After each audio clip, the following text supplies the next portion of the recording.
দেখ এইখানে এই টপিকটা কি, রোধ।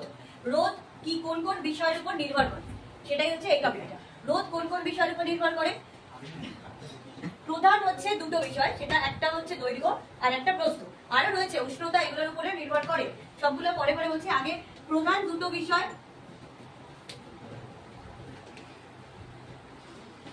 একটা দৈর্ঘ্য আর একটা হচ্ছে প্রস্থচ্ছেদের ক্ষেত্রফল।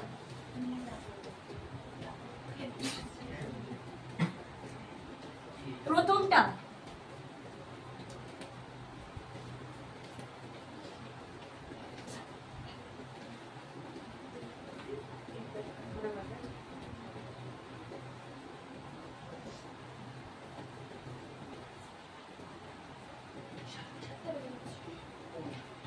দেখো ওটা কি বলে,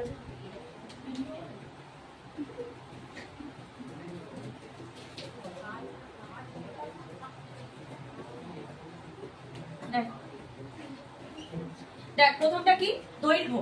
দৈর্ঘ্যের সাথে রোধের কি সম্পর্ক? দৈর্ঘ্যের সাথে রোধ